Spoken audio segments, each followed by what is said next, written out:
लोकसभा चुनाव को लेकर तारीखों का ऐलान हो गया है। बिहार में 7 चरणों में चुनाव होना है। इसको लेकर सभी राजनीतिक दलों की तरफ से तैयारी भी कर ली गई है।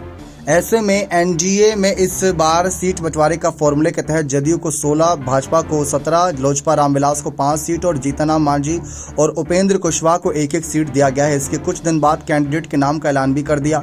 लेकिन इसमें देखने वाली बात यह थी कि जहानाबाद सीट वापस से जदयू के खाते में गया और इस सीट पर कैंडिडेट भी वही रहे। और उसके बाद जब एक बड़ी खबर सामने आई तो दरअसल लोजपा रामविलास के राष्ट्रीय उपाध्यक्ष अरुण कुमार ने पार्टी से इस्तीफा दे दिया। उन्होंने मीडिया से बातचीत करते हुए कहा कि पिछले दिनों में पटना में हूं और यहां आकर लोग हमसे मुलाकात कर रहे थे, लोग चुनावी मैदान में उतरने की बात कर रहे थे। इस विषय पर हम बाद में निर्णय लेंगे, लेकिन ये तय है कि अब मैं लोजपा रामविलास के साथ नहीं हूँ। इसके आगे उन्होंने कहा कि जनता तो सब कुछ देख रही है कि किसकी कैसे मेरे साथ धोखा दिया कहीं ना कहीं किया गया।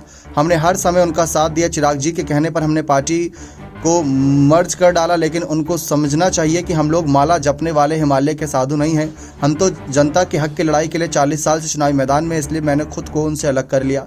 मालूम हो कि उपेंद्र कुशवाहा और उनकी पार्टी रालोसपा के जदयू में विलय से पहले 2018 में पूर्व सांसद अरुण कुमार अलग हो गए थे। इसके बाद उन्होंने भारतीय सब लोग पार्टी बनाई। नीतीश कुमार और इन सबकी सरकार की गलत नीतियों के खिलाफ अरुण कुमार हमेशा आवाज उठाते रहे। उसके बाद उन्होंने अपनी पार्टी का विलय चिराग पासवान की लोक जनशक्ति पार्टी में कर लिया।